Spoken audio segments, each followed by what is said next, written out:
Hey everybody, today we are debating whether or not Jesus rose from the dead, and we're starting right now.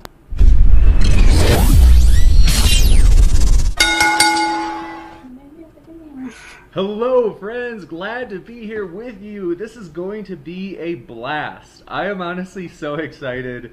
Oh my goodness, lots of energy over here. It's going to be a great stream. So, we are thrilled to have our guest here today. It's going to be epic. You guys have seen TJump. He is a fierce debater, as I have mentioned before. I've got to cross swords with Tom myself. I can tell you, very well read, very quick on his feet. And we also have Gregory, also known in the title of the video as Prodigy Gregory, because it's true, Gregory is 12 years old.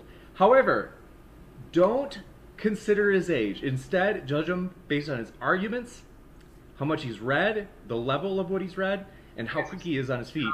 And I think you will see that this is going to be a fierce debate. So, with that, just want to mention, if this is your first time here, we're excited to have you here. We try to be a neutral channel. So, whether you are a Christian, atheist, Jedi, or even Sith, we're glad that you are here. We want you to feel welcome. And so, if you enjoy debates like this, consider hitting that subscribe button, as we've got a lot more coming up.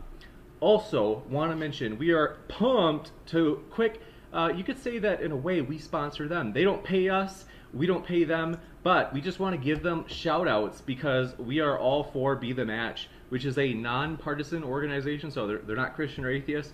They basically are just focused on getting people's bone marrow, of which they cover the medical costs. Basically, you can check them out at bethematch.org, where they can send you a free kit to where you would swab the inside of your cheek. They would have your DNA on file, and then you can basically say, hey, or I should say, they can say, hey, we found a match. Somebody who has, it's oftentimes people with leukemia, it's like cancer of the blood.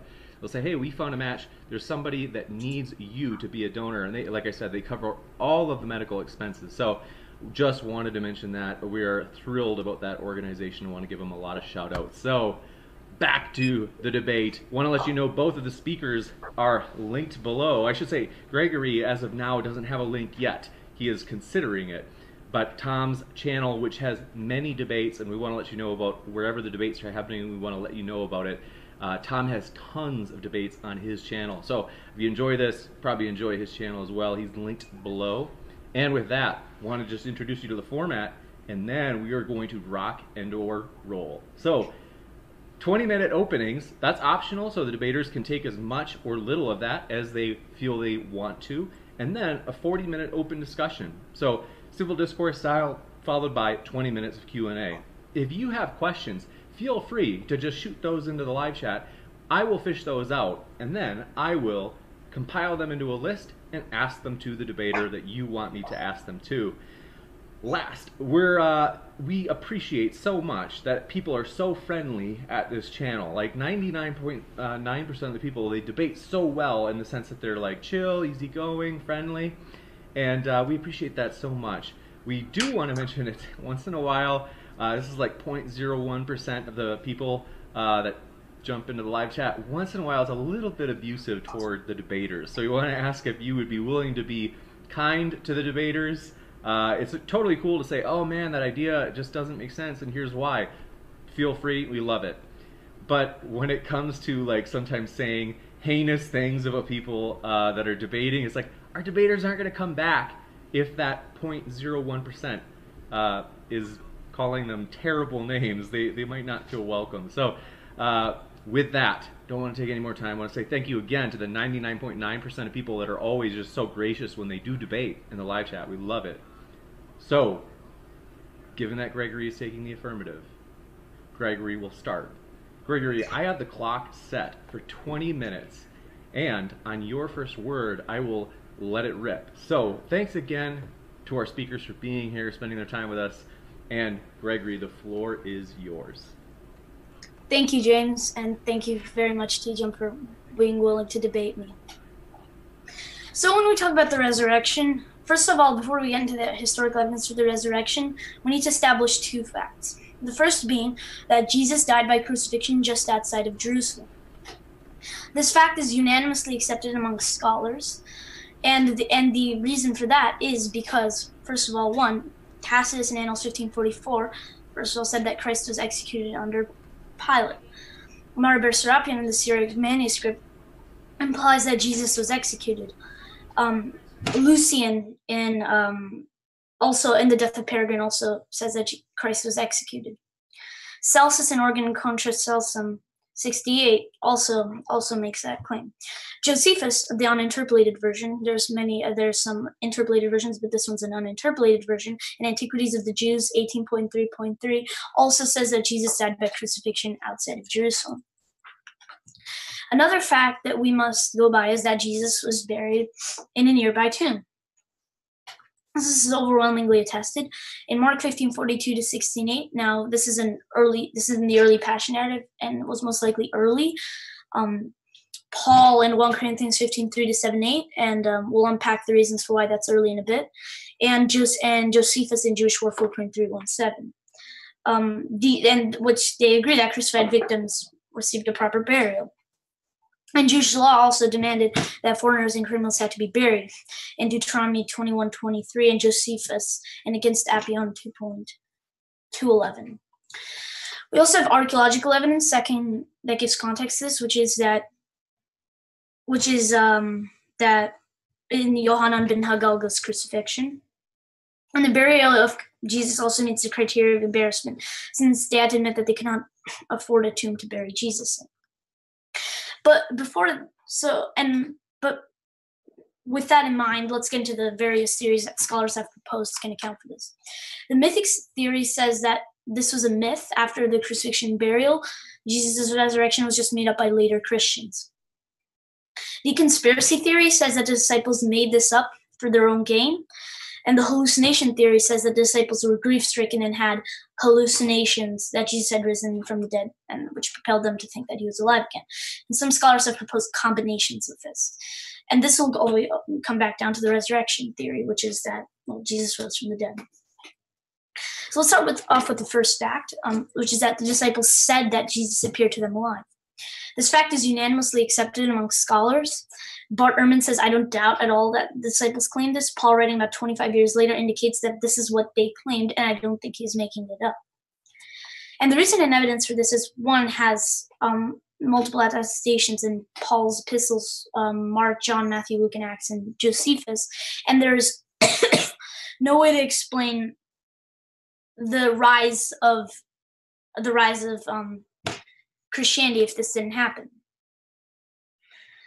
So now, why is this the case? So to delve deeper into why this is the case is, for instance, Paul preserved an early creed in 1 Corinthians 15:3-8, which is a list that Jesus was said to have appeared to. He includes Peter, the rest of the disciples, James, the 500 people at once, and other apostles.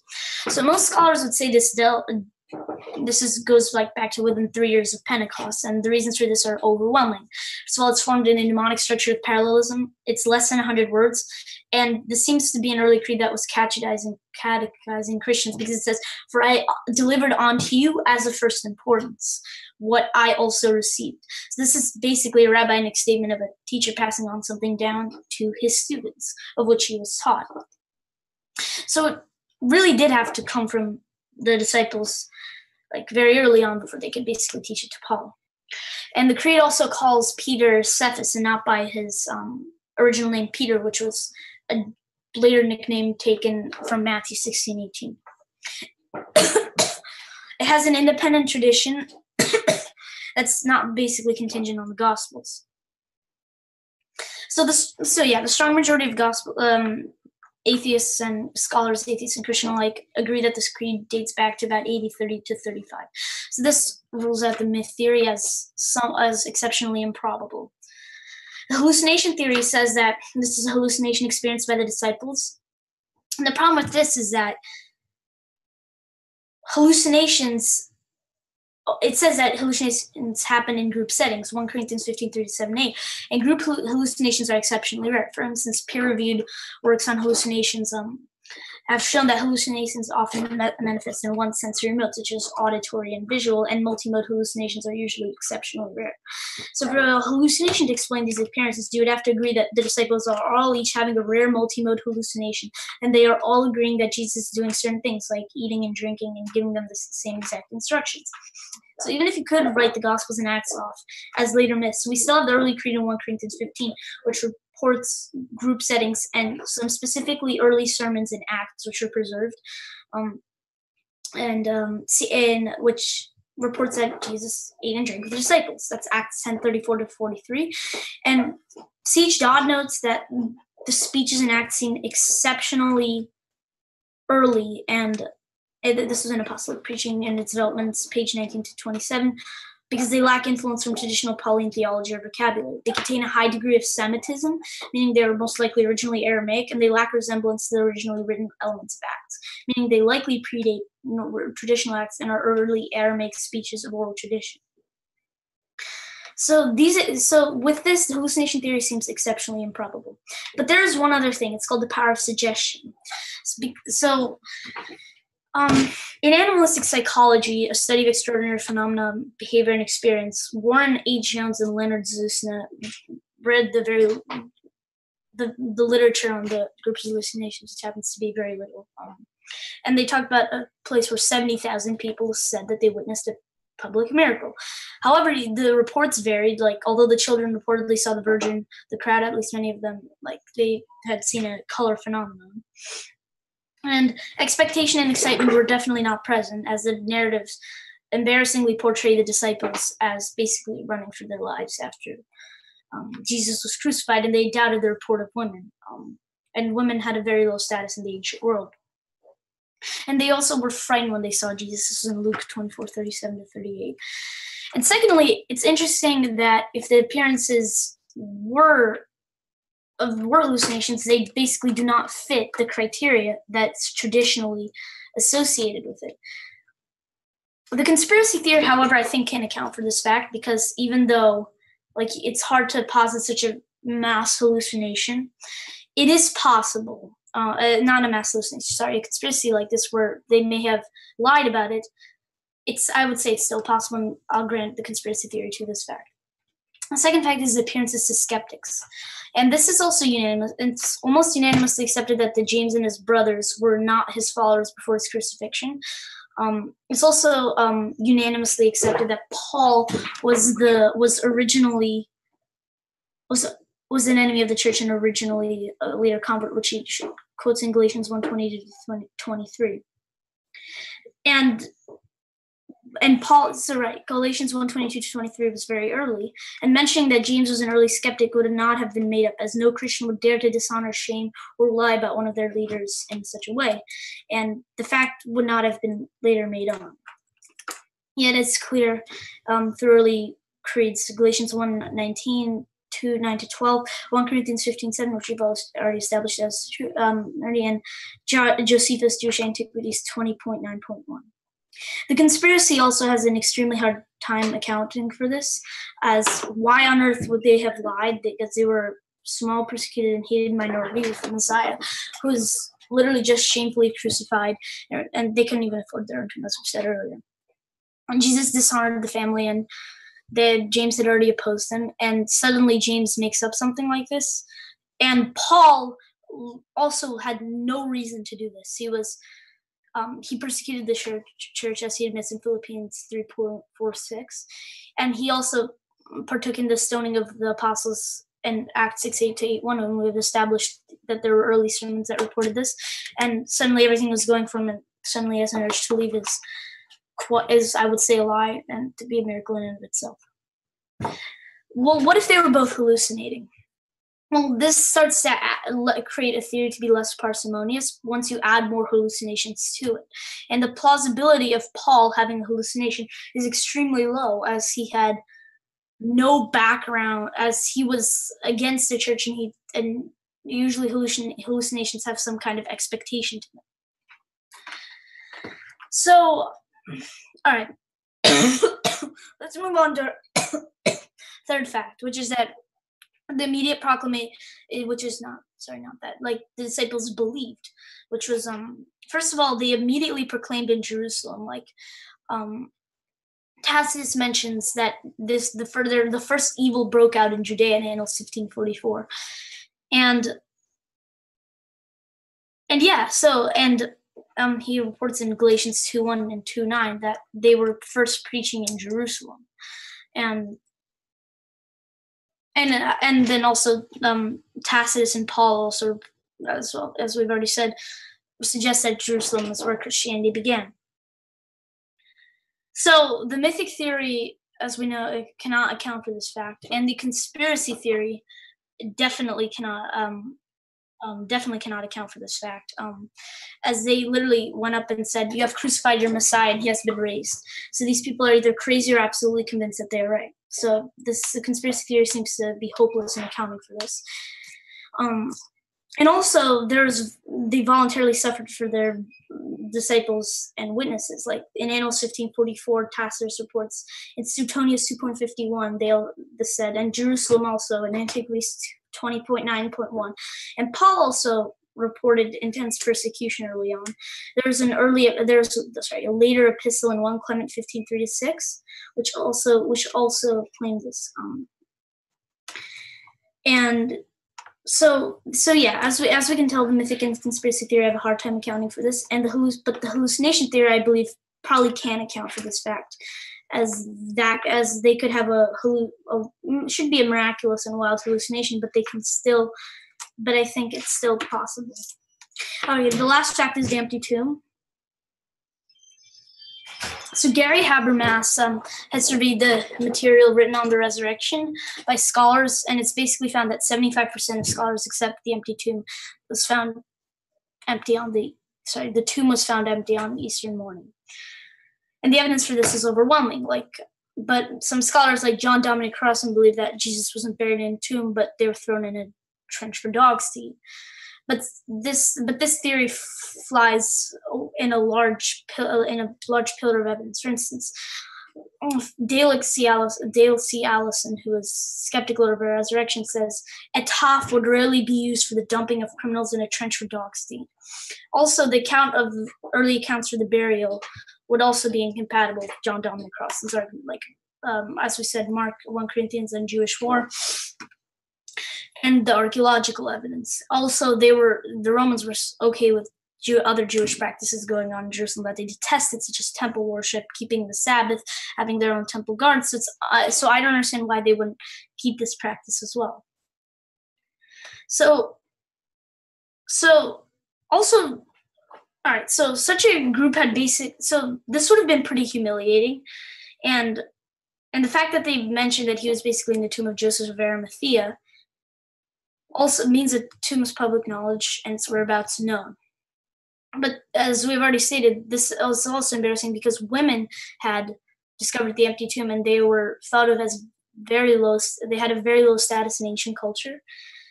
And the reason why this tomb would be empty is because, first of all, and said by Trypho the Jew, chapter 108, he says that the disciples stolen by night from the tomb because they had to come up with an explanation to this empty tomb. So they come up with what we call the conspiracy theory at this point.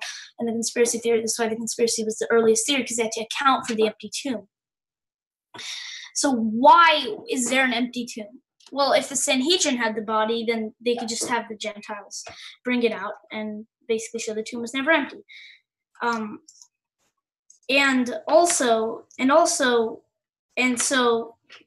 Rome wouldn't have cared at this point.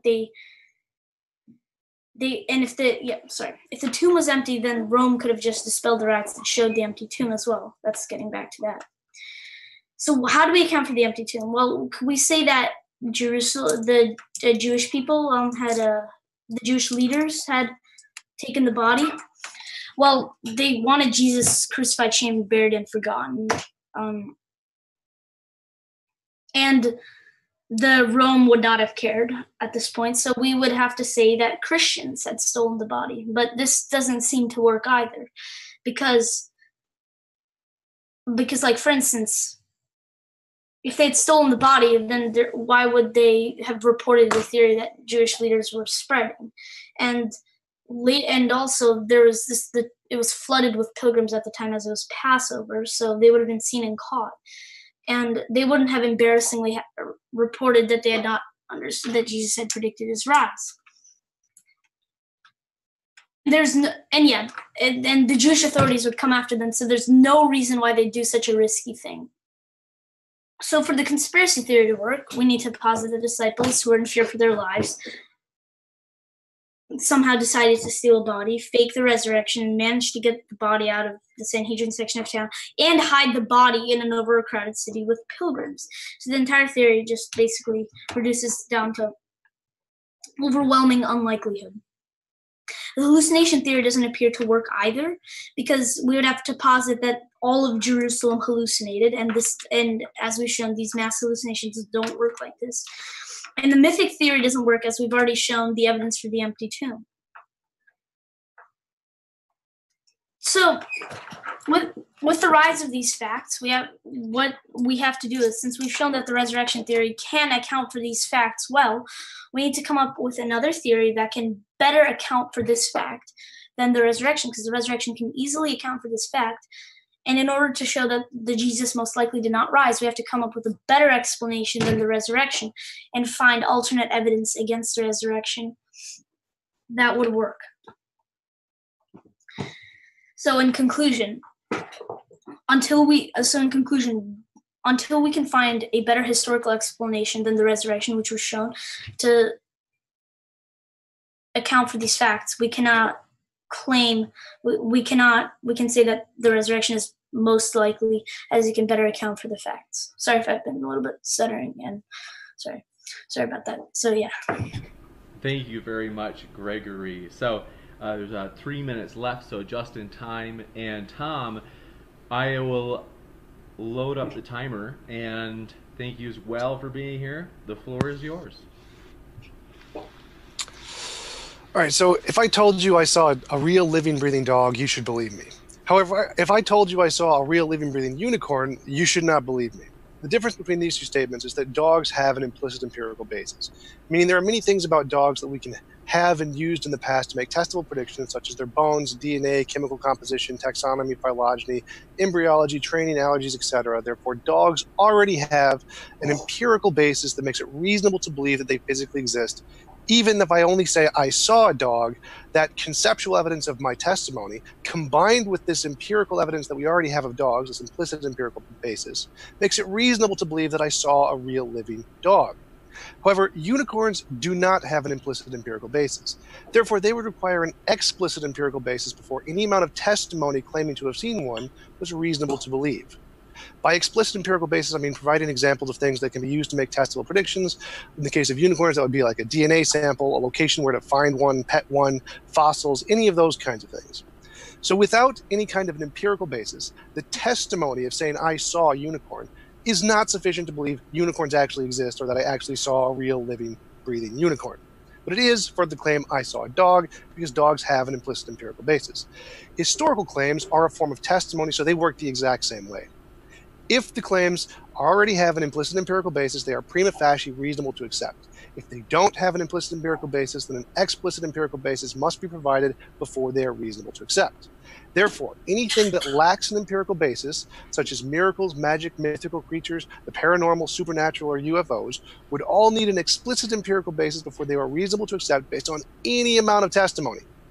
However, it is reasonable to believe such claims to be combinations of any mental construction or embellishment due to fallacies, biases, illusions, delusions, hallucinations, confabulations, misattributions, misunderstandings, misconceptions, inventions, or imagination, as all of those are conceptual conclusions. Therefore, they only require the conceptual evidence of testimony. Therefore, any eyewitness testimony of I saw does not have an empirical basis. If it does not have an empirical basis, then it is functionally equivalent to saying I imagined I saw. Similar arguments presented by Hume and Hitchens and many historians. As Hume said, there is not to be found in all history any miracle attested by a sufficient number of men of such unquestioned good sense, education, and learning as to secure us all delusion in themselves. And as Hitchens said, what is more likely, that the laws of nature have been suspended in your favor and that in a way that you approve, or that you have made a mistake? Now, neither Hume or Hitchens nor historians, so what do historians say on the matter?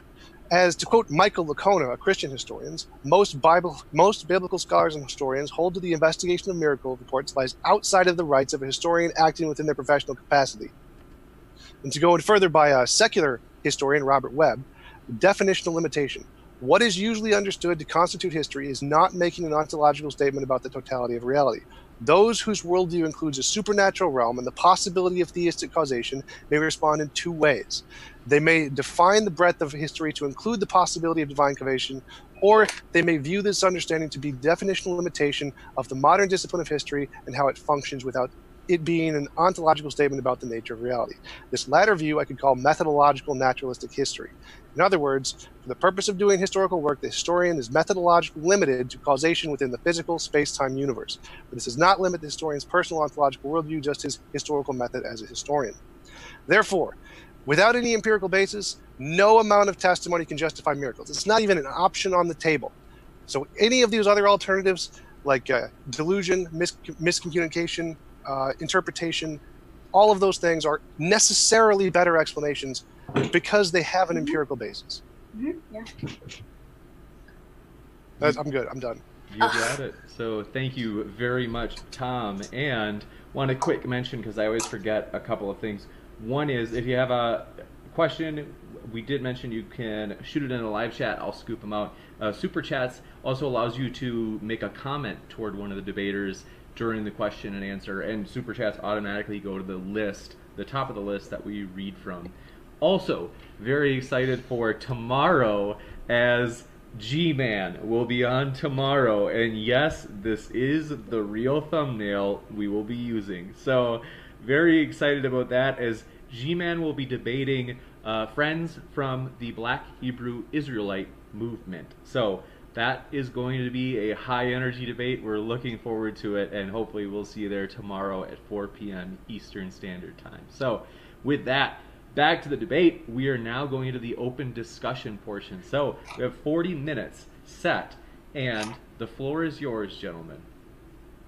Okay, so all right. Let's first off with your Humean claims about how miracles are about miracles. Okay, so Hume's mistake, I would say, is that he has not evaluated all of human experience, and our human experience cannot establish unalterable laws. Like, if we say, for instance, that human experience creates laws of nature that cannot be violated, then how do we account for people who have reported miracles in their experience? In fact, the percentage of people who have claimed to see a spiritual experience in 1975, there was a study done, and 35% of people at the time had claimed to see a spiritual experience. In 1978, a study found that 36% of people had claimed to see a spiritual experience. In 2000, I think BBC had done a study which claimed that 76% of people have claimed to see a spiritual experience. And in 2009, the Pew Research Center found that 49% of people have claimed to see a spiritual experience. With that, just sorry to interrupt, Sister Mel, but if I show an optical illusion to every human who's ever lived, they're all going to see it moving. So the number of people who claim to have seen spiritual experiences doesn't in any way help the claim that they actually did. Whether it's an illusion or not does not whether it's an illusion or not is not the point. The point is that Hume's mistake in claiming that humans have not at least claimed to see it. It's about the humans reporting to see a spiritual experience. Well, Hume never said they didn't. It's not about whether they're fact or not. It's that it's not. You need to show how this, because human experience has reported that. Like, for instance, there's this analogy that an Indian prince who has never seen ice before, just because he has never seen ice before because he lives in a hot climate does not mean anything. Your personal experience of how the world works does not make unalterable laws. So Hume's experience and the apostles' experience are different in this respect. Hume may have never seen it before, but the apostles had claimed to see it before. So to enter into philosophical supernaturality and miracles, and to claim that miracles somehow don't work because of this, and they violate the laws of nature, I mean, that may be correct in and of itself, but the problem is that the resurrection is not a natural explanation; it's a supernatural explanation. For instance, Right, but that wasn't my argument. That's just a part of the quote of Hume. Like my argument, like my entire introduction, was that no amount of eyewitness testimony can justify things that don't have an empirical basis, which includes miracles, but it also includes magic, mythical creatures, the paranormal, the supernatural, and UFOs. It's like if I told you I saw a unicorn, you shouldn't believe me. If I told you I saw a dog, you should believe me. The difference between these two claims is that dogs have an implicit empirical basis, which the combination of the conceptual testimony of I saw with the empirical basis of the dogs that makes it reasonable to believe. But the unicorn, because it only has the conceptual evidence of I saw and does not have an empirical basis, it's unreasonable to believe. And this pattern holds through all of the examples I listed: miracles, magic, mythical creatures, the paranormal, the supernatural, UFOs. None of those are reasonable to believe based on someone saying, I saw this. No amount of testimony can justify those. You need empirical evidence. Okay, if you give me enough if you give me enough evidence for you seeing a unicorn, then I would probably accept that. If you give me evidence and you said these naturalistic theories cannot account for this, then I would go for it. I would not assume an already implicit. I would not implicitly assume that the probability is low. That the probability is low, or that these claims are immediately unsupported. I would not do that. I would go for the evidence, see what the evidence is. If there's much better naturalistic explanations for it, then I would go for those naturalistic explanations. Until then, they are merely possible explanations, and possibility does not entail probability. Right. Well, natural explanations are necessarily better than supernatural explanations because we have no evidence of the supernatural. Like if you actually presented evidence of the supernatural, like empirical, testable, futurable predictions, that would be good evidence. I'd be happy to accept that. But if all you have is testimony, which is all that you've presented so far, no amount of testimony qualifies as evidence of the supernatural. It's not even a possibility. It doesn't add up to a single point at all in the direction of the supernatural. You have to present empirical evidence. No amount of testimony justifies this. No. Okay, I don't need to. No, first of all, I don't need to show possibility. For instance, that's a fallacy. That's shifting the burden of proof. If there's possible, if X is possible, there's enough evidence for it. I would still go for that thing. Right, but I didn't say that. Anything's possible. I mean, Jesus' resurrection could be explained by magical leprechauns or blue fairies, but the fact that it's possible doesn't give us anything. Like, you need actual evidence to justify your conclusion. And to justify that Jesus was most likely resurrected? What? That Jesus most likely resurrected? Well, if I grant Jesus resurrected, I could explain that by blue fairies, or magical leprechauns, or a genie in a bottle. There are lots of possible explanations. But the possible explanations don't account for anything because they all cancel each other out. Any possible explanation, there's infinitely many of them, they all cancel each other out to add up to exactly zero probability, or as infinitely close to zero as you can get. Yeah. So you need some kind of evidence. And conceptual testimony, no amount of conceptual testimony is evidence, which is why most historians reject the claim that history can account for miracles. It's just not in the branch of history because history only has testimony, which is not sufficient to justify claims of miracles. All right. Mm-hmm. Okay. So, as you said earlier, these are infinitely close to zero. They're 1 divided by infinity probability. But the point is that the resurrection theory can account for these facts, and none of the naturalistic theories that I've seen so far can account for these facts. Again, the miracles, you need to justify why miracles are by definition. Sorry if I'm strawmanning, but if miracles are the least probable explanation here. Sorry if I'm strawmanning, by the way, about that point. Maybe it's different. That's how I understood your point. Right, that's correct, because miracles don't have any evidence. There is no evidence of miracles. And the reason there is no evidence of miracles is because you have to have empirical evidence. Testimony isn't evidence. Why do I need to have natural evidence? Why do I need to have completely natural evidence? Why are miracles improbable, and therefore I should accept the naturalistic explanation that's there rather than the miracle explanation? Because everything that we experience can be explained by infinitely many different alternatives. Like, it could be explained by leprechauns, or a genie in a bottle, or fairies. And the only way to tell which of these infinitely many explanations is the best explanation is we have to be able to differentiate the imaginary ones from the ones that are justifiable to believe. And the way we do that is future testable predictions. That's the whole point of science. What science does is it tells us this explanation isn't just one of the infinitely many imaginary things we made up in our heads. It's something we have reason to believe. So right now, all you... What? Sorry, did you want to continue? No, go ahead. No, but possibility does not entail probability. You see, that's the problem. It's not just I didn't say that. There's an infinite amount of possible explanations, sure, but yes. Actually, you know what? Yeah, you're right. We have to differentiate and find the probable ones. Is that what you were going to say? Right, we have to differentiate between the ones that we made up in our heads, because we can make up a lot. We can say the entire world was created 5 minutes ago and all this is imaginary. That's a natural explanation that can explain all of the data.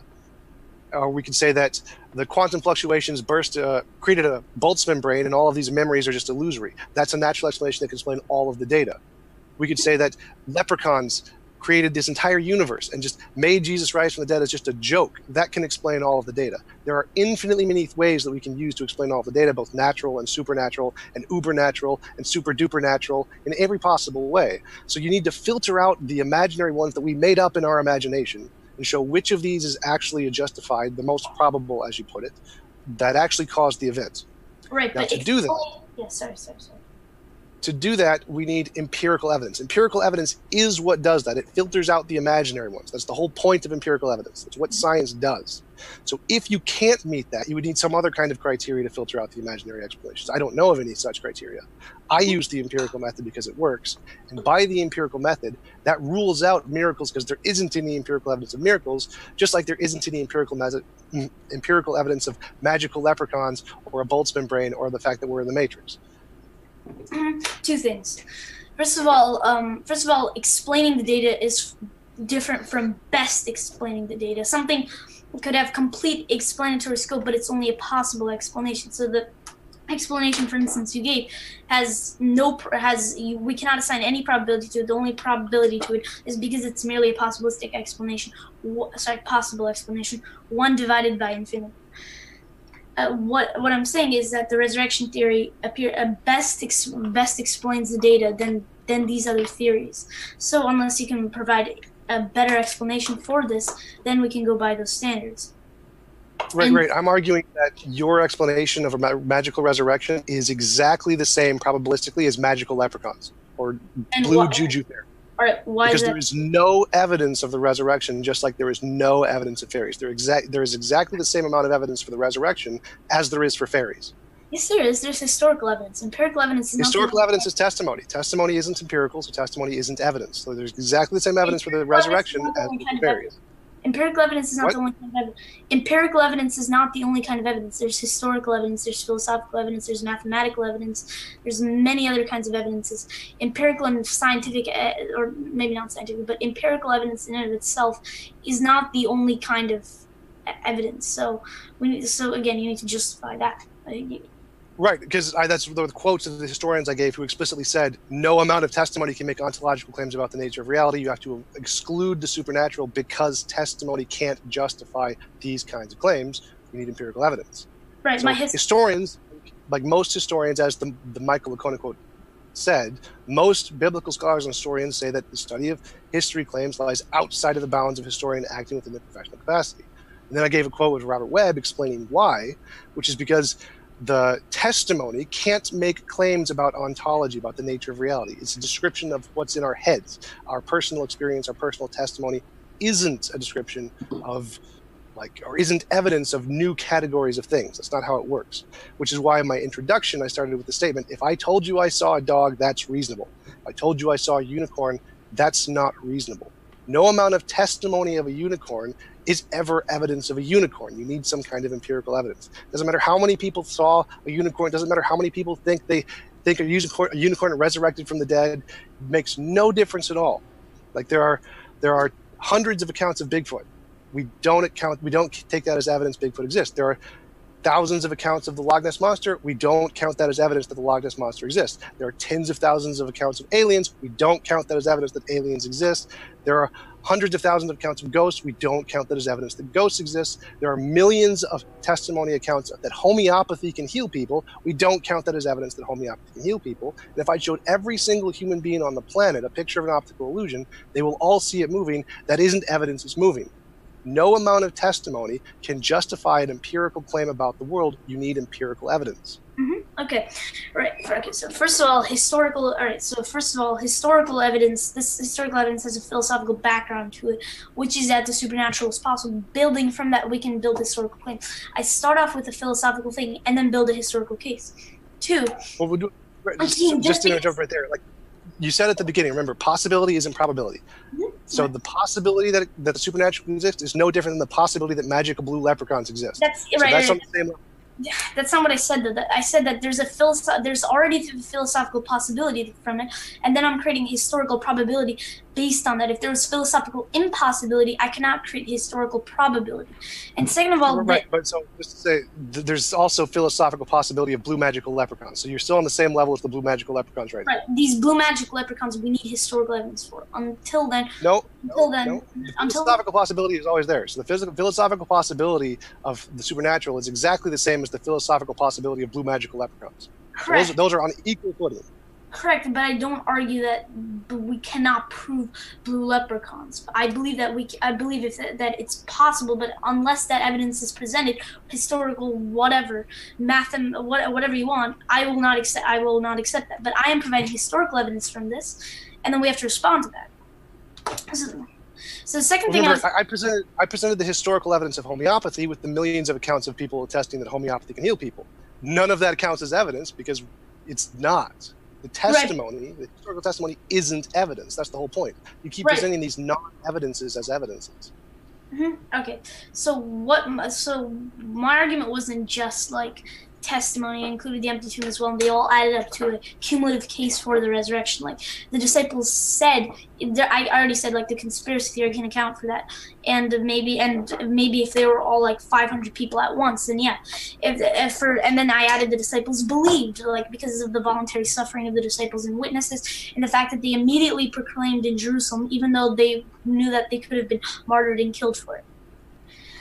And I also gave a case with the empty tomb, which is not personal testimony either. Wait. No. That's all personal testimony. Like I could say the same thing about homeopathy. I could say we have an empty morgue bed where there was a guy who was dead and he took some homeopathy medicine and now he's raised from the dead. And there are 500 eyewitnesses of this homeopathic curing, and there are 10,000 people who are willing to die for this belief because of their conviction in homeopathy.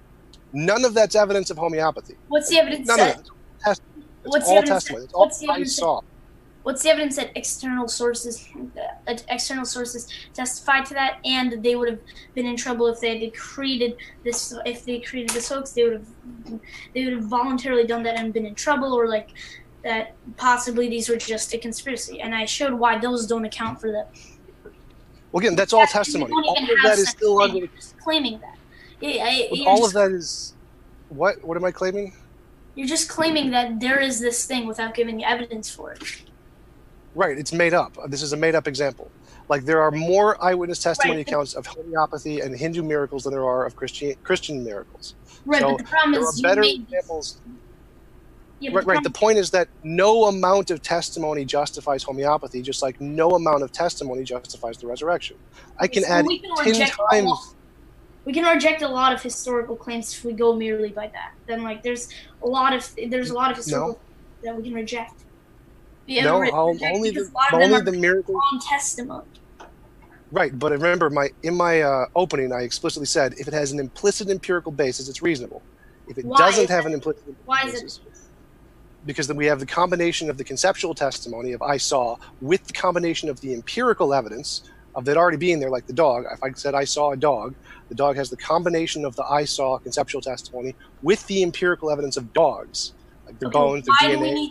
Why do we need a quote-unquote empirical basis for it? We can account for this if this has enough historical evidence, and we establish that the supernatural is possible, and the historical, as I said earlier, the historical evidence probability, then we can build an inference. It's possible that the natural world exists, right? And then we build historical and scientific cases for certain things in the natural world because we've established that the natural world is possible. In the same way, we've established that the supernatural is possible, and the resurrection is possible, and then we build probability based on that in the case of the natural, with various natural properties or events, and then with the supernatural, the given event of the resurrection. Right, and I'm saying if we take all of your evidence and we can match it one for one for homeopathy, for ghosts, for the Loch Ness Monster, for aliens, for UFOs, and it's not evidence for any of those, which means it's also not evidence of the resurrection. Oh, sorry, Yep. sorry. Why is it not evidence for the resurrection again? Well, Because we have exact same evidence of the exact same quality or better, usually better, for homeopathy, ghosts, how the Loch so? Ness Monster. I showed why that was not. I showed how that didn't work. You showed how I literally it doesn't work. Okay, yeah. I showed why that didn't work. Unless you want to provide. Homeopathy is a type of alternative medicine where if you drink a certain kind of diluted water, it cures you of diseases. It has nothing to do with resurrection. It's a kind of pseudoscience. So yeah. What's the homeopathy evidence that works? There are more eyewitness testimonies. There is better historical references. It has more historical basis. It has more eyewitness testimonies, as I said already. There is better evidence of homeopathy historically than there is for the resurrection. Okay, so I didn't just say eyewitnesses in that state. I gave various. Everything you said was eyewitnesses. Everything you said was testimony.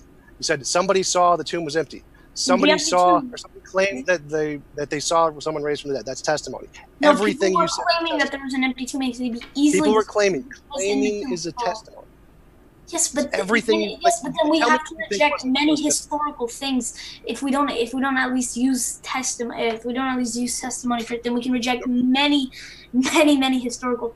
No, again, I already refuted that. Remember, you could only reject things that don't have an empirical basis, which means only miracles, magic, mythical creatures, the paranormal, the supernatural, UFOs. Those are the only things you can reject. We're back to square one. Why? Again, we're back to square one. Why? Why don't empirical basis work? Because you need empirical evidence to filter out the imaginary stuff we made up and things that are actually reasonable to believe. Okay. Again, all of the evidence you presented works for Bigfoot, aliens, the Loch Ness Monster, ghosts, homeopathy, and all of these other made-up things, and it's not evidence for any of those. We don't believe any of those because the number of eyewitness testimony, the number of accounts, the number of believed things about these events and whether they believe someone rose from the dead or believe someone was healed is irrelevant. None of that is evidence.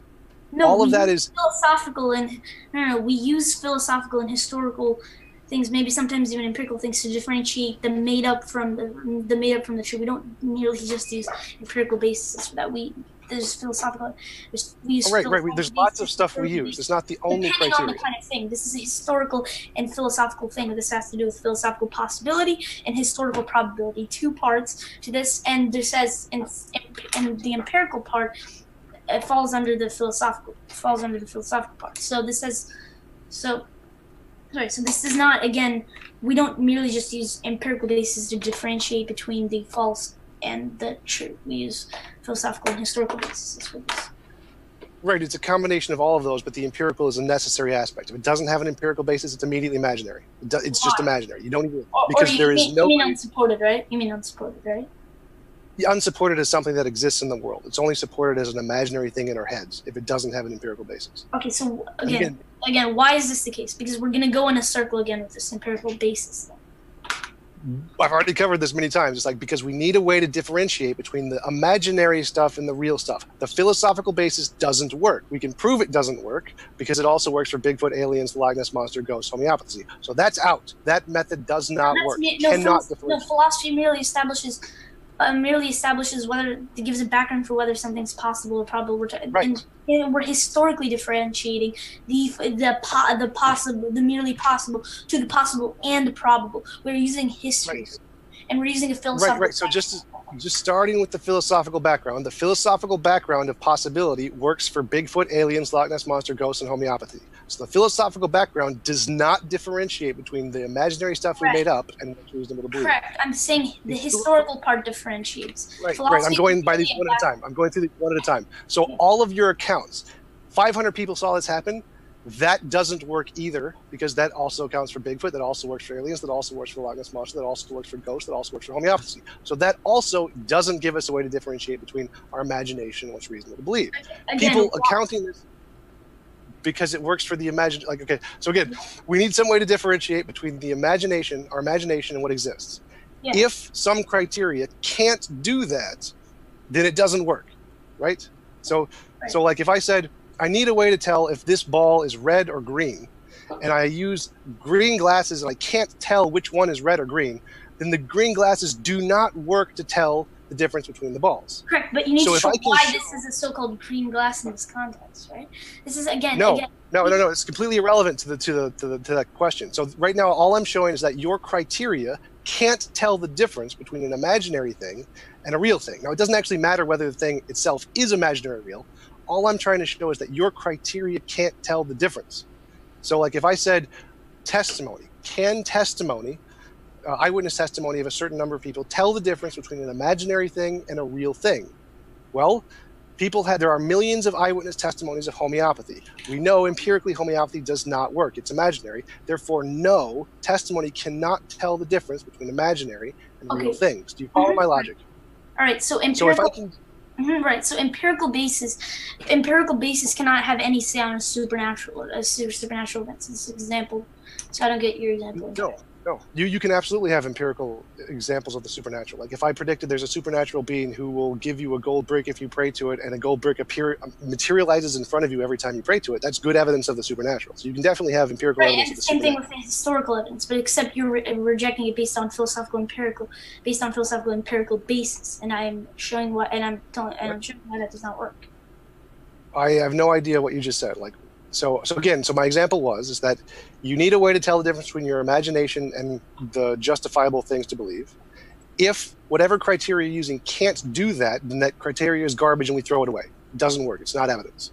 So testimony of a bunch of people, does that work to tell the difference between imaginary and real? No, because there's lots of testimony of homeopathy and ghosts and the Loch Ness Monster, which we know are not real. So testimony can't tell the difference. Yeah, so but that criteria is trash. We throw that away. It's not evidence. Yeah, I'm showing why that historical criteria. I showed you why that historical criteria does not work for homeopathy.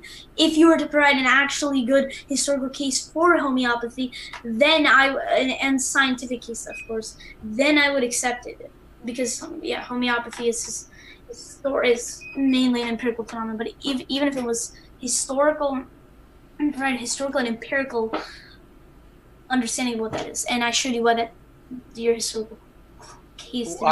There's better historical evidence for homeopathy by many magnitudes of order than there is for Christianity. Like we have modern, contemporary historical accounts of millions of people, eyewitnesses who've seen homeopathy work and have attested to it and have put their life on the line for it. There is better historical evidence for homeopathy by a significant margin than there is anything in the Bible. So how exactly did you show the historical account does not work for homeopathy? Because the historical claims of homeopathy are separate, because I think they may be explained by scientific delusion of it, by scientific delusion that it scientifically works, homeopathy. Anything can be explained by naturalistic explanations. There's a law of science called the problem of underdetermination. There are always infinitely many ways to explain anything that are empirically equivalent. So yes, the naturalistic explanations can explain everything about the resurrection, no problem. In fact, there's certain examples like mass hysteria, folia do, and communal reinforcement that do explain everything in the Bible, no problem. Which is why it is the consensus in history at the current time.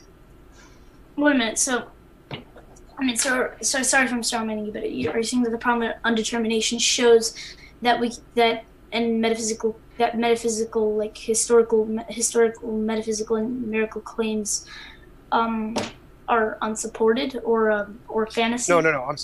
I'm saying that because of the problem of underdetermination, the naturalistic explanations can be made to explain everything about Jesus' resurrection. All of the evidence can be accounted for. Yeah, but they don't explain it through probability. They merely explain it through possibility. No. The problem of underdetermination means that any given set of empirical data or any given set of evidence can necessarily be explained by infinitely many alternatives equally. They're all good. They can all explain all of it equally with the same probability. Mm-hmm. So, for example, like what knocked over that. Right. So you can't. So when you said that the naturalistic explanations can't explain these parts about the resurrection, that's wrong. That is incorrect. Yes, they can. They can't necessarily, because of the problems we know about the philosophy of science. You can always explain it. It's called ad hoc reasoning. You can always explain anything if you take enough time and effort to do it. Right. So the natural explanation can explain all the things about the Jesus' resurrection. There's no problem. The question is whether it can best explain it. Right. I'm saying they can explain it to the same degree that you believe that the resurrection does. Exactly the same probabilistic degree. I would say even significantly better for certain reasons. And why? And again, why is that the case? Are you saying because of the problem of determination? Yes, the problem of determination means by definition that there are necessarily infinitely many ways to explain any given set of data. Okay, Equally. but I don't understand how that relates to probability. I would assume that the problem of undetermination only appears to possibility. No, it's probability. It's saying they're all equal. It's not just saying we can just explain it. They're all equal probable. One divided by infinity. No. They all can explain everything equally to the same degree. They're all exactly equally probable. Yeah, if they're all equally probable, and they can all explain the data, then again it's one divided by infinity by mathematical inference, basic mathematical inference. Right. So the point I'm making here is that yes, the natural explanations do explain everything about the resurrection exactly the same probabilistically as the resurrection, or as the supernatural explanation. And again, I don't understand how the problem of determination applies to any supernatural given things. It applies to everything. It's just saying there are infinitely many ways to explain it. It applies to the natural, the supernatural, the supernatural. You have to differentiate between the probable and merely probable. No. They're the same. So this means they can all explain it with the same level of probability and possibility. Exactly the same. There's no difference here. So they'll all be able to explain it. You can't tell a difference between them. They're all empirically equivalent. Right. Meaning they can all explain all of the empirical data, like this person said this, or this amount of testimony occurred, or there was an empty tomb, or there was the women at the grave. All of that can be explained by natural explanations perfectly.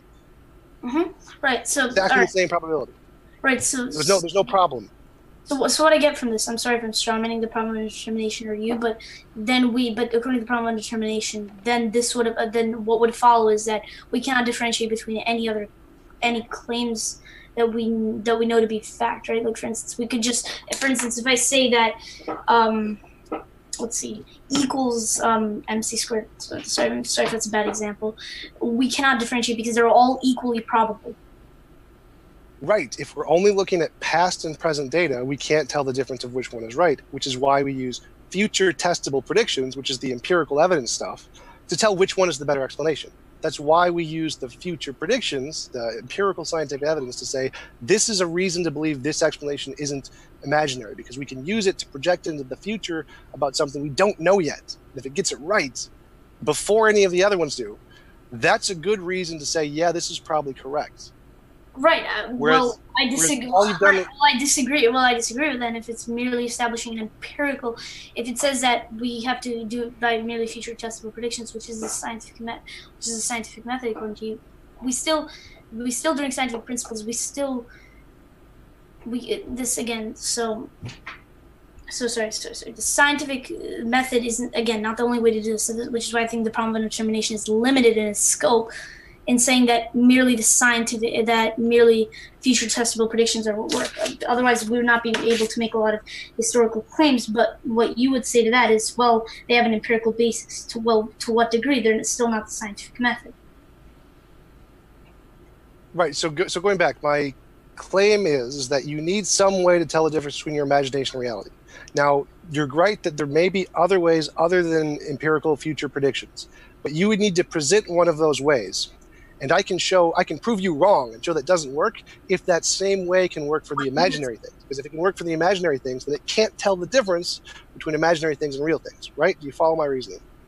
So, yeah. Sorry. Could you repeat that again? I'm sorry. I'm okay, sorry.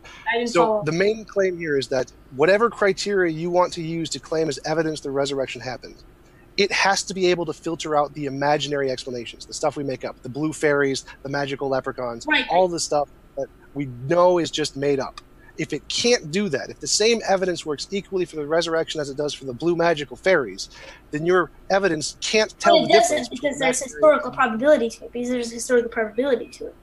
Right, and so you would need to present some example of evidence that can't work for the imaginary examples. And if I can show it does work for the imaginary examples, then it's not evidence. No, the burden is on you to show these possible explanations in any way until historical probability. I showed that with the resurrection. You have not showed it for blue fairy, whatever. Right. Which is why I went with homeopathy. Homeopathy has better historical evidence by a significant margin than does Christianity. So if we were going to accept historical evidence, we should accept homeopathy works. Why? And it doesn't. Okay, again, we're back to square one. Why is that? Because homeopathy has better historical evidence. All of the historical evidence used for Jesus, homeopathy has that times 100. I showed why that doesn't work. It's a mere. I didn't just use mere personal testimony. I used other context to show which theories can best account for the data. And I would assume since there's a scientific method of showing what example did you use that isn't testimony? What example did I not use to testimony?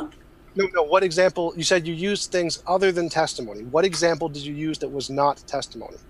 If you're talking about historical testimony, then I use, for instance, like the empty tomb, you would argue is based on historical testimony, right? But Yep. so is every other event. I'm not claiming that these. You see, what I'm trying to say is follow my reasoning. I'm not trying to claim that these facts in and of themselves are supernatural things. These are based on historical testimony, and we're merely seeing which theory can best account for this data. I'm giving natural facts, and I'm just seeing which explanation can best account for them. I mean, Right. So everything you presented was historical testimony, which means all you have is testimony. That's it. That's all the evidence you presented is testimony. That's like a lot of historical facts that we accept as true today are based on historical testimony. Wrong. No, I can accept everything about history that has an empirical basis, an implicit empirical basis, which means the only things about history I reject are miracles, magic, mythical creatures, the paranormal, supernatural, and UFOs. Why? Everything else about history. Because you have an implicit bias. That's circular reasoning. You say implicit empirical basis, not a bias. Right. I understand. I use the terminology empirical bias. But why do you think? The question is, why do you think that these don't work? That's the problem here. Like because I can prove they don't. I can prove they don't work. All right, go ahead. Because remember, if you have a criteria that can't differentiate between imaginary made-up stuff and what's reasonable to believe, then that criteria is provably false. It provably does not work. So if you have testimony, can testimony tell the difference between imaginary made-up stuff and reality? And the answer is no, and I can prove this because we have more testimony of homeopathy than we do of. I just showed why. I showed why that didn't work. Oh, homeopathy, but you didn't show anything. Again, homeopathy is provably has a better historical basis than anything in the book. Yeah, but I would assume that there's empirical reasons for why that doesn't work as well. And you're empirical, and I don't believe you've shown empirically or in any other way why this doesn't work. You've only created philosophically iffy territories, like the problem of indetermination, which shows the problem of indetermination. You want me to prove supernatural can't exist, and you think that's what it takes to get evidence? No, that's not what I'm saying. That's proven negative. No, that's what I'm saying. What I'm saying is either you need to show philosophically or in whatever way you want, or empirically, whatever way you want, that it's impossible, or you have to show historical improbability, or there's a more historically probable explanation for the event. That's all I'm saying. No, there's other ways to prove it. Like in math, there's certain kinds of proofs, like a proof by contradiction, proof by contrapositives. Reductio ad absurdum. Right. No, yes. No, reductio ad absurdum is basically comparable to mathematical proof by contradiction. Not exactly, but reductio ad absurdum is like the philosophical way of showing the mathematical. Mathematical proof via contradiction. Yeah. No, it's not, because a reductio ad absurdum doesn't need to be logically contradictory to be an absurd result. So right, but it can be logically. But a reductio ad absurdum can be shown. That's a different topic. So let's try to stay on topic here. So again, if I can show that whatever criteria you're using can't differentiate between imaginary made-up stuff and reality, that proves it's false. I immediately win the debate. No, I showed historical differentiation. I'm sorry. So if you present this historical data, and I can show this historical data can't tell the difference between imaginary and reality, then it loses. It's wrong. It's immediately false. It's done. It goes in the garbage. So I can prove that it does that because there is objectively, as accepted by every historian ever in all of history, better historical evidence of homeopathy than of the resurrection of Jesus. The fact that we have empirical evidence against homeopathy doesn't help your case. Does not in any way help your case. Yes, it does. Yes, it does. Yes, no, it does. No, it doesn't. No, and I also showed historically. Why that homeopathy doesn't work. Yeah, How did you do that? You didn't show anything about. You didn't show anything of the sort. You just keep saying that. These people reported individual events, and they did that via scientific delusion, because they believed that they were scientifically correct, even though they were not. That's the better naturalistic explanation for then that actually works. And also combined with the empirical evidence against it, the naturalistic explanation of scientific delusion, I would assign more probability to than the theory that it just simply homeopathy actually works. Yeah. Okay, and why would you not do that for the resurrection? What's the difference between the resurrection? What's the difference between the resurrection? Yeah, why would you not do that? Because scientific delusion does not work for the resurrection. These people die. These people died for something they claim to see, not just for something that they claim to believe. Because you see the difference between someone who dies for something, just anything like the 9/11 terrorists, or something that they claim to see with their eyes. Like the word martyr in Greek means something that they claim to witness by their own eyes. And that's a separate thing from they just claimed America. They just believed it. Belief in something is different than belief in something you have claimed to see with your own eyes. No, it's not. The things in your memories are beliefs. So the things that you believe that you saw are also beliefs. There's no difference there. Liars make lousy martyrs. Again, liars make lousy martyrs, and scientific delusion does not account for the conversion of Paul and the conversion of James and the empty tomb. Yes, in fact, it does.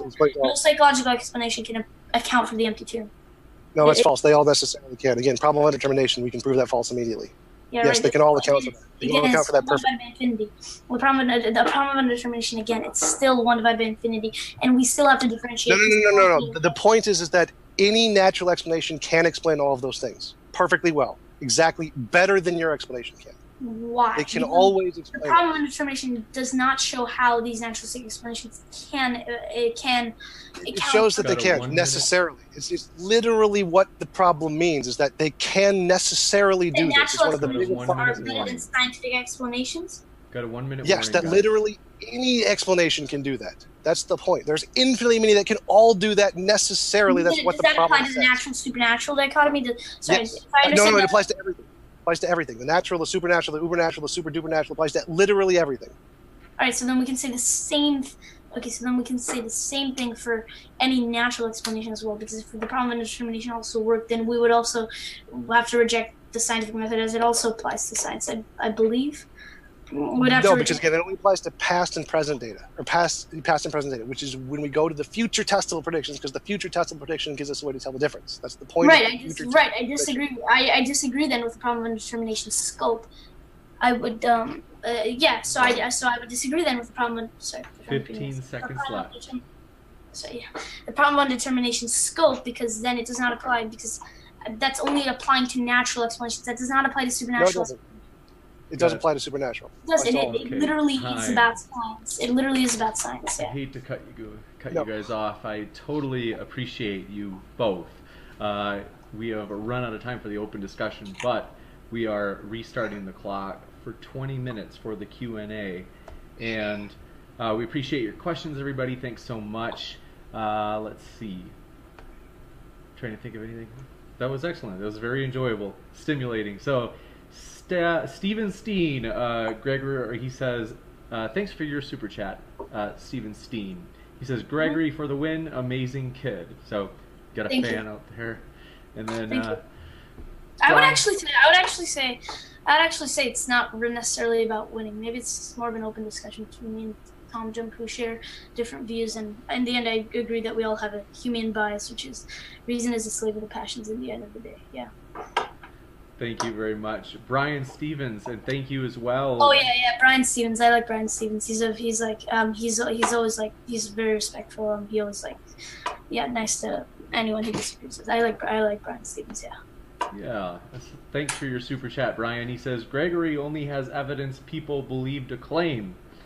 So that's if you want to respond, you can. That's not the only evidence I gave. I gave for the empty tomb and various other various other facts, and I gave natural facts. And I'm just saying which can best account for the data: the the resurrection or any other theories. Gotcha.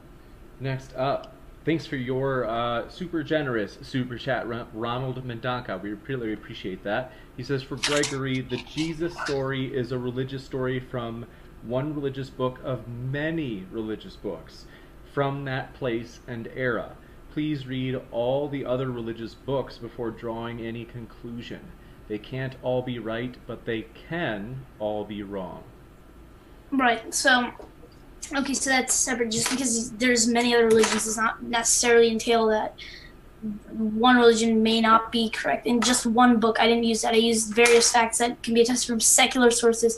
I could have used a lot of Gospels and other that, but I used a lot of secular sources, and I used early creeds. I didn't just use one book. And these natural facts, when they add up, we have to find a theory that can better account for the data. That's the thing. You got it. Mara, thanks for your super chat. She said, Greg, what power has Christianity given to mankind? What power has Christianity given to mankind? That's right. I would say that it shaped a lot of our the way we think about modern day morality. In some ways, this may be controversial, but I think it liberated many people, because Jesus said, and Paul said in Romans, and that all for maybe not Romans, that all men are free, that all men are equal. Maybe it was in Galatians 1:23. I don't remember. Yeah,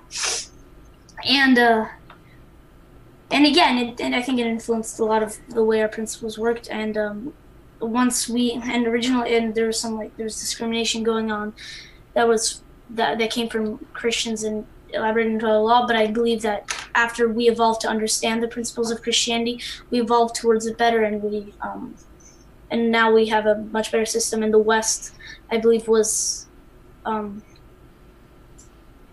do I frame this? The West was one of the first cultures to establish a system where equality was one of its top priorities. So yeah, that's my view.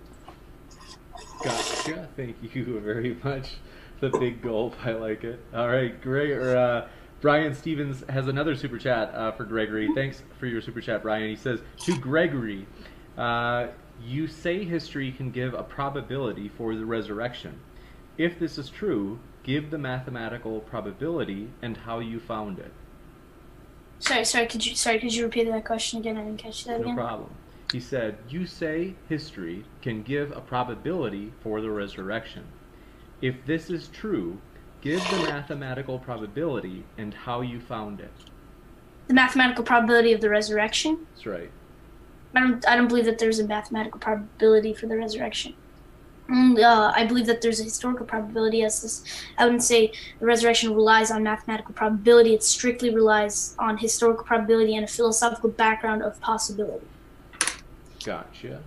And also, Brian Stevens, he said, there are many. I'm going to jump ahead. One of them, he said, Gregory is really smart and will do great things.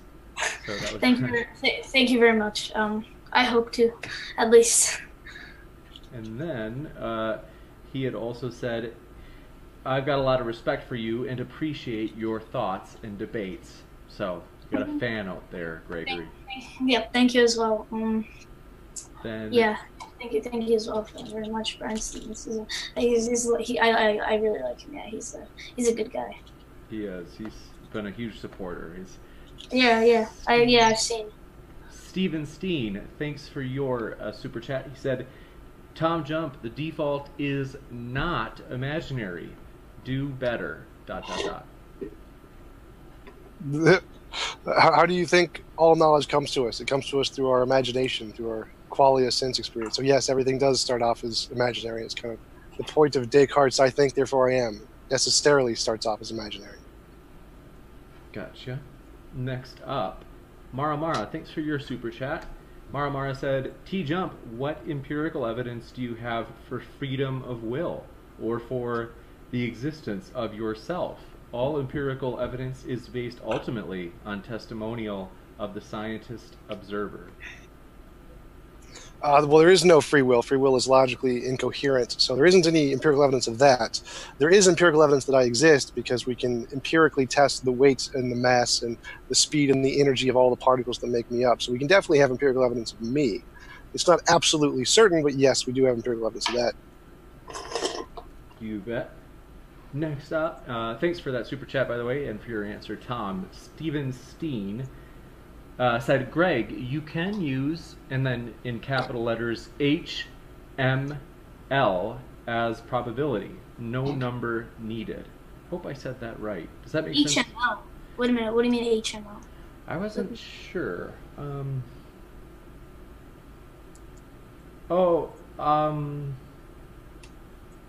Yeah, I have to ask. I'll keep an eye out if Steven has an answer for that. But next up, Themcar, thanks for your super chat. He said, if homeopathy is reported by millions to have alleviated suffering, it would in fact constitute evidence that homeopathy works. Again, it's Well, only this for is for science. Tom, I think. Sorry. I may be wrong. Tom, I think. Maybe we could do. Maybe I'm pretty sure. We can both respond to it. It's totally fine. Okay. Yeah, you can just Google homeopathy in the UK. Just the UK alone has millions of testimony of it working. It's a pretty big market in the UK and the US. Homeopathy is a really well-funded pseudoscience that does nothing and has lots of testimony of it working. It's pretty hilarious. But no, that's not evidence it actually works. The testimony isn't at all evidence. You got it. Thanks so much. And then if you wanted to respond to Gregory, I didn't mean to shut you down. Sorry about that. If you want to give a response. The homeopathy? Yeah. Again, so I would say the best explanation for homeopathy would be scientific delusion, and it does, in my opinion, it does better account for the fact than that claim, because first of all, that gives them no background knowledge and reduces down to mere possibility with slight probability at best, and there's empirical evidence against homeopathy. Sorry if I mispronounced that. Yeah. You got it. Next up, the Sigifredos Rabia. Thanks for your super chat. They said, TJ, if supernaturalism doesn't exist, what criteria would be needed to show God that's not limited to quote-unquote stars spelling out God, etc., that be supernatural itself? So I would accept any kind of testable predictions. I apply this not only to science and empiricism, but also to the supernatural, the ubernatural, the super duper natural, just anything at all. The way to tell the difference between something that's imaginary and something that exists is future testable predictions. It doesn't matter what it is, if it's natural or supernatural. So the way to tell that a God would exist would be like if you could make future testable predictions. If I could say Yahweh exists and every time I pray to Yahweh, a gold brick is going to materialize in front of me, and that happens, that's good evidence of Yahweh. Or at least there's good evidence that there's some being up there who's listening to your prayers and responding to them. There's other properties of God, like all-powerful and all-knowing. I wouldn't believe those based on that kind of evidence. You need a new kind of evidence for that kind of stuff. But if you could make future testable predictions, that would be good evidence of some kind of being up there who's listening to you. You got it. Thanks so much. Brian Stevens, thanks for your super chat. He said, people have died for homeopathy claims. Yes, they have. Just like the testimony of the apostles who were willing to die because they believed in Jesus, there are people who have died because they believed in homeopathy, and they believed that just by drinking water or just by taking an energy of the universe and karma and stuff, it'll purely like reinvigorate their bodies, but they just die because they're wrong. They just have a false belief, just like the apostles would have about Jesus' resurrection. We'll give Gregory, I think it was for you, so if you want to give a response to that, and Thomas, you are welcome to. Yes, so I would say the scientific delusion, or any kind of delusion, whether it be of any kind, can propel someone. It can propel someone to die. I would argue, however, that the resurrection theory that does not work with the resurrection. But as far as I know, I would say that scientific delusion, yes, it's possible that homeopathy is true, but I would say that scientific delusion, a lot of people can die for such things based on their belief that it's. Based on their belief that it's scientifically correct, even though it is a scientific delusion. Yeah, that's how I would respond. Yeah. You got it. Thanks so much. Next up. Sigifredus Rabia, thanks for your super chat. They said, Greg, if Job built a ladder for angels, what's the scientific and historical evidence or explanation why they just didn't fly up? Sorry, I don't get that one. Sorry, I don't get that one. I think that based on the rest of it, they also said, what about the talking donkey? I think they're maybe asking what... They're asking him to try and explain the silly stories in the Bible and how they can really make sense, essentially. But it's not really... It's a different topic. Thank you, Thomas. Yeah, so, actually, for the silly part. But yes, as far as the Old Testament what he interprets as silly. So yeah, as far as the Old Testament goes, I have a view that's actually a lot different from a lot of Christian apologetics, and that's that in some sense some biblical stories can be taken with a lot of metaphorical and historical grain of salt, and maybe they may represent other truths, and I have to look into that, see if there's any evidence that can kind of show that these biblical stories, whether or not they're true. So yeah, I'd have to look into that. But I would say a metaphorical and historical grain of salt could also work. I think it's called the neo-orthodoxy and systematic theology, systematic and biblical theology. So yeah, otherwise, I'd have to look into that, see if there's any real historical evidence or any kind of evidence for those biblical stories, and then I'd make claims. Yeah. You got it. Next up, thanks for your super chat, Rob Plutonium. He said, do you believe in evolution, Gregory? Yes, I do. Yeah, I actually did a debate recently on it where I debated Guzman 1611 on the scientific evidence for evolution. It's easily one of the most supported theories on this planet, evolution. You can create a lot of beautiful evolutionary you can create beautiful theories in evolutionary psychology that have emerged and explained a lot of our behavior, and I definitely believe in evolution. Yeah. You got it. Thanks so much. And next up, last one for the super chats, Tez Stickel. I hope I pronounced that right. Thanks for your super chat. He said restitution for my infraction. Appreciate that. I appreciate your humble heart there. Being, understanding that we're looking out for the debaters. So, next up, new subscribers, Mrs. Rambo7. Thanks for subscribing. We're glad to have you here. And Nicholas Long, we're thrilled to have you here as well. Thanks for subscribing. If there's anybody I missed, forgive me. We're glad to have you here. It's always, we're really shooting for that diverse, you could say thought diverse community where, no matter where you come from, we're glad you're here. And with that, questions. Elias Fake Name. Question for Gregory. Is it more likely that Joseph of Arimathea was a real person from a place that never existed, or that an author made up a literary character from, quote-unquote, best disciple town? Why? Okay, so I'm nearly confused as to why they would make up sort of Joseph of Arimathea. Is this question that Joseph of Arimathea is most likely not a real person? Yeah, I couldn't read it one more time. To be honest, it takes a strong working memory. It's a long question. Is it more likely that Joseph of Arimathea was a real person from a place that never existed, or that an author made up a literary character? A place that never existed? What place? Real person from a place. I think they're trying to. I think they're. Yeah. It's a little bit confusing for me too. Or that an author made up. Tom, what do you make of it? Or that an author made up a literary character from, quote unquote, best disciple town. Well, Arimathea is an actual city, so I don't know if he may be trying to say that Arimathea didn't exist, or because Joseph of Arimathea, if he was a mythical character, or the city was mythical, then he might be claiming Arimathea it doesn't exist, but it does exist. So I don't know exactly. Gotcha. Yes. We can come back to that if they add extra to that. Rich Gilmore, thanks for your question. They said, question for Gregory.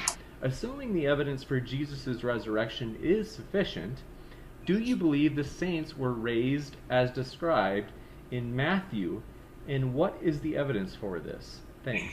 Saints were raised from the dead? Yes.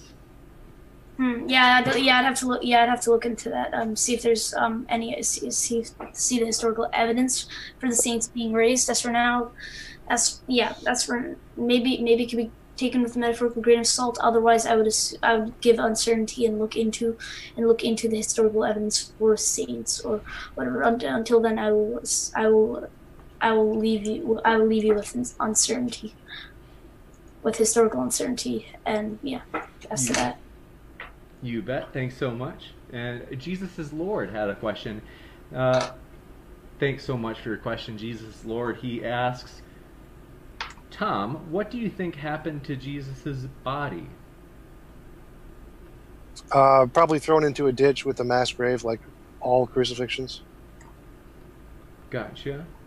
Landon Freeman, thanks for your question. Also for TJump, getting a little action in the Q&A, Tom. He said, do you believe science is the only reliable method of obtaining truth? No, I believe it's the only reliable method to differentiate between our imagination and what exists in reality that I know of right now. There could always be more. You got it. Next up, he had a follow-up question, was what are your main criticisms of scientism? Yeah, scientism is the claim that science is the only way to know everything, which is clearly false. I mean, you can know things, a priori things, that just by thinking about them, like logic and math and triangles have three sides, all those kinds of things, without any reference to the external world.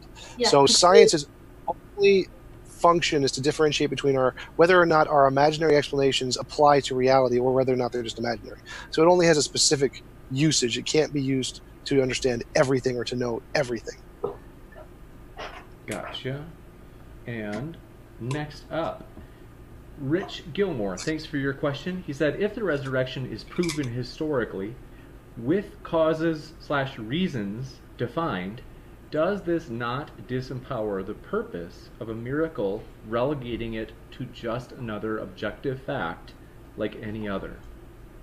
So is this claim something along the lines of this, like that would remove the whole purpose of a miracle, giving evidence for the miracle?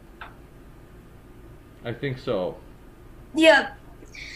Well, yeah, to some existential degree, yes, it may have that. Yes, it may have that kind of significance. But on an evidential and metaphysical level, I still believe that miracles are just miracles. And I guess if you're going down that route, then I guess it would be circular to assume that miracles are by definition the least probable, and therefore removing the purpose of it. So yes, we can create historical reasons for historical facts, and again, yes, see what can best account for the data.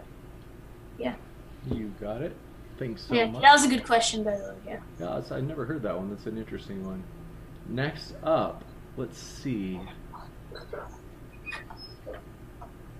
Randy Rivero Arevalo, thanks for your hello from Cuba. I got a kick out of that. I just like that. I'm thrilled to have you stop by. I've been to Cuba. I loved it. So let's see. Anyway, sorry, I'm just excited. So Brain Gel, thanks for your question. Question for Gregory. He says, aliens are a possibility, and we have lots of testimony of alien abductions. Should we believe in alien abductions? Should we believe in the alien abductions? Right. No, again, so possibility does not entail probability, first of all. Second of all, as far as it appearing to many people, would they die for those beliefs? Actually, yes. Actually, people have died for those beliefs, but did they die for something they claim to see with their own eyes, or something, or just some delusion that they had gotten from they claim to see it based on their own eyes. That's what they would claim to be taken up to see it. Right, so I would assume, so I could account for that with hallucination/delusion, psychological explanation, which I believe can account for the disciples' believed part, but in combination with the disciples said, of which the hallucination theory and psychological explanations cannot account for, then I would create a cumulative case for that. But otherwise, yeah, that does not. But otherwise, yeah, if I were to use that factor alone that the disciples believed, then yeah, I would. Yes, I would argue that the hallucination and psychological explanations in general can for the most part, account for that. Yeah. Gotcha. Thanks so much. So sorry, I'm like scattered. Okay, Landon Freeman, thanks for your question. He says, for Gregory, what are your main criticisms of scientism, defined as an excessive belief in the power of scientific knowledge and techniques? He might have meant exclusive instead of excessive. Yeah, yeah. So, yeah, my main criticisms of scientism would be first of all there's many other kinds of evidence, such as historical evidence, philosophical evidence, mathematical evidence. Scientific and empirical evidence is not the only kind of evidence that exists in this that exists. There are, however, so yeah, for that reason, I would say scientism works. Rationalism is another story, which I'd say a lot of Christian apologetic evidentialists who are strict evidentialists, rather than getting into the existential field, which I believe have faulty assumptions in and of itself, and the new atheists in general. I would say that that's where they believe in rationalism, which is that rationality just we need evidence for something, and we can support metaphysical conclusions from that. Which, yes, I would agree with. If that's the only reason for belief in something, then I would disagree. Then I would somewhat disagree. But yeah, that's my view. You got it. Thanks so much. Nick J asks, question for Gregory. Herodotus reported that certain wooden watercrafts were able to carry a weight load of up to a ton of material. Should this be accepted, especially since he claimed he witnessed it? Did he die? Did he die for something? Did he claim to see it? Was there like any other kind of alternate historical explanation, like the empty tomb and other stuff like that for it? You betcha. Thanks so much. Next up, we appreciate your question as well. And this is from Nick J. Question for Gregory. How did you determine that a tomb that is empty was the same one that Jesus was supposedly in? Because the public knowledge as it was in the tomb of Sanhedrin. Remember Joseph of Arimathea. Gotcha. And let's see. Lewis R. Question. Thanks for your question. Do you realize that you dismissed a historical argument only by philosophical reasons? The historical evidence would still stand. Yeah, by the way, may I go to the bathroom? I really have to go. Yes, you bet. I think this is for Tom. Yeah. No. I don't know what they're talking about. Like, I discounted historical evidence on a philosophical reason. Historical evidence is testimony, so it's essentially the same as philosophical reasons. So, yes, I mean, yeah, we can reject all testimony if it doesn't have an empirical basis. It's as simple as that. It's the same as homeopathy and UFOs and aliens. It's just if testimony isn't good enough. Gotcha. Themcar, thanks for your super chat. We appreciate it. They ask, TJump, you believe there is no free will. Is that how you live your life? Do you assume that you have no agency?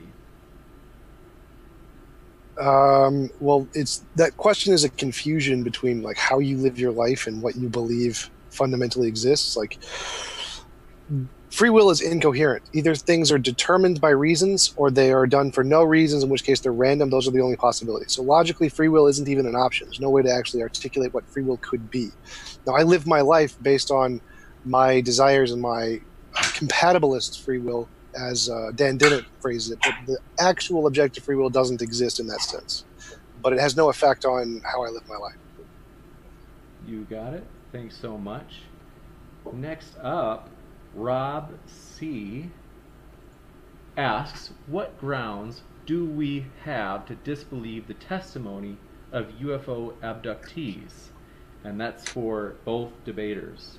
So sorry, could you repeat the question again? I'm sorry. No problem. He says, what grounds do we have to disbelieve the testimony of UFO abductees, people who have been abducted, who claim to be abducted? Both debaters he would like to see respond. So I'd say that there's no empirical basis for UFOs, just like there's no empirical basis for homeopathy or unicorns or Bigfoot or Loch Ness monsters, and so we can reject all of them because they don't have an empirical basis, and so we can just conclude they're imaginary. Yeah, well, yeah, I don't know. Maybe what if the UFOs and aliens are, let's just say, natural? That's fine. Like my criteria applies to natural and supernatural and anything. So if it doesn't have an empirical basis, yeah, gotcha. As far as I would say that the conspiracy theory, either like that, maybe they were lying. If there's any other factors for that, then I would induce a psychological explanation, which may work. And I would, since we live in the modern world, it's hard to put a mythic theory into this, as that would usually apply to much more earlier events. So yeah, I would either induce a psychological explanation or that they were lying. Yeah, that's what I would say. Gotcha. Thanks so much. Next up, Liam Ayrton. Thanks for your question. He said, for Gregory, is there a part of the Bible that you find hard to believe is fact? A literal interpretation of Genesis as a literal 6 days, but I don't think that's what even the Bible says, so that would be kind of hard to. And a lot of things I would say in the Bible are relatively hard to believe. Maybe not including the resurrection if we were looking at it in and of itself without the evidence. But yeah, there are some fantastical phenomena that are going on that I would induce a metaphorical explanation, most likely rather than the explanation which is in of itself that happened, and I would have to look for more historical evidence for that. Otherwise, I would assume the view of neo-orthodoxy in the Bible to account for that. Yeah. You got it. Thomas? What was the question? It was... Oh, it was for Gregory. Sorry about that.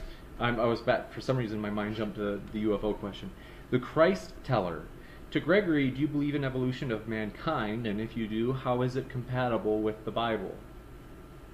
Okay, so yes, I do believe in evolution. An earlier question was asked on that, and in case you didn't hear, I had a debate recently with Guzman 1611 on the scientific evidence for the evolution, and I would say it does account. It can be compatible with the Bible because I would take a view of the Bible called concordism, which is that day one, maybe there was the earliest Earth forms, and before that, the Big Bang, everything.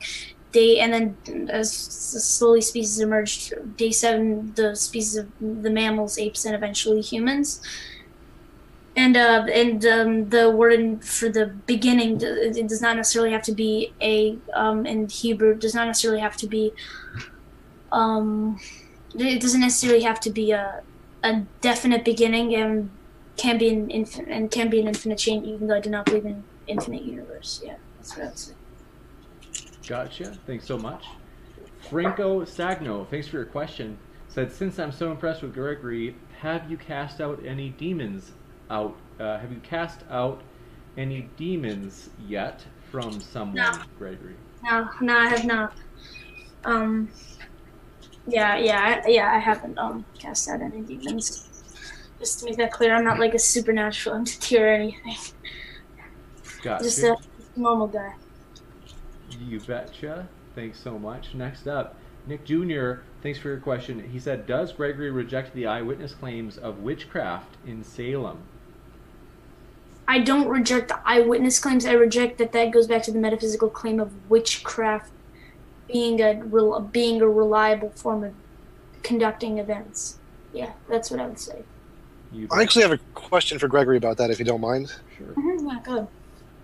So, like if I'm wearing a pair of green glasses and I'm trying to tell the difference between a green ball and a red ball, and the green glasses can't tell which is green or red, the fact that I know beforehand which is green or red doesn't mean that the green glasses are now okay to use, right? The green glasses are still completely useless to tell the difference, correct? Yeah, but we need to find given evidence that we are using green glasses in the sense, and what the evidence is prior to the green glasses for the green or red, right? Right, right. That was kind of my analogy there, is that the testimony is kind of like the green glasses, and the fact that we know there's empirical evidence against homeopathy is like knowing which one is red and which one is green beforehand. But that doesn't mean that the green glasses are now functional. They're still broken. Yeah. Does that make sense? Yeah. Yeah. Yes, the green glasses are still broken. However, again, I don't know how this ties back to the. All right, that's fine. If that makes sense, that's good. That's fine. If that makes sense. Yeah, it makes sense. I would agree with you. Gotcha. Elias Fake Name, thanks for your question. He said, why do the debaters think Arimathea is a real place? Well, I believe there were historical accounts of Muslim or Islam historians mentioning it, like in 700 ADs or something. So, I mean, I grant it as a historical place. Like, it was a city. Like, why not? It's not like it's a magical thing, so I have no reason to reject it. Gotcha. Yeah. Thanks so much. Utopia Blaster, thanks for your question. They said, TJump, is intuition a valid cognitive epistemic function? And they linked an article to Live Science. For conceptual conclusions, yes. For empirical conclusions, no. So, like, we have intuitions that objects are solid. If you pick up a glass, you think it's a solid object. 99% of that object is empty space between the electron and the proton. If you touch a metal object and a plastic object, the metal object will feel intuitively colder, but they're exactly the same temperature, room temperature. Our intuitions are fundamentally flawed for describing what reality is like, and so we need to use the empirical method to filter out whether or not any particular intuition is describing an imaginary thing produced by our mind, or whether it's describing something that exists in the world. Yeah. Actually, by the way, can we? You want to go back to that green ball, the green glasses point? I actually kind of wanted to address that. Could you repeat the green ball thing? I want to get into that. Repeat it? Yeah, so if we're trying to tell that we have two balls, one's green, one's red, and we're trying to tell which one is the green ball, and we're wearing green glasses, they both look green. So we can't tell which one is green because the green glasses don't give us a way to differentiate. Mm-hmm. But if we already know which one is green, like we put the green glasses on after holding the balls, that doesn't mean the green glasses work. The green glasses still don't work. We can't use them to tell the difference, even if there's some other reason that we know which one is green. Yeah, so wait a minute. How does this connect to the resurrection, though? Because if we have testimony is the green glasses. Testimony can't tell the difference between imaginary things and reasonable things to believe about the world. So the testimony is the green glasses. But like you said with the homeopathy, was like we have empirical evidence that homeopathy doesn't work. That's like already knowing which ball is green before we put the glasses on. That doesn't make the testimony. I use empirical evidence. Empirical evidence is different from philosophical circularity, correct? Yes. What? Yeah, So again, my analogy is that there is empirical evidence against homeopathy, but that doesn't mean that testimony for homeopathy doesn't work now because of the empirical evidence. The testimony didn't work with or without the empirical evidence. The empirical evidence doesn't add or take away from how invalid the testimony. The testimony doesn't work. We need to understand the prior knowledge of the 40 green glasses connected with the testimony. Why? Right. Why do we know that the testimony doesn't work? Are we talking about testimony to a supernatural event, or which one are you doing? Testimony to anything. It doesn't matter if it's natural or supernatural. The testimony is like the green glasses. The testimony can't tell the difference between an imaginary made-up thing and a real thing. Well, it can make certain probabilistic. Probability. Nope. Yes, it can. Nope.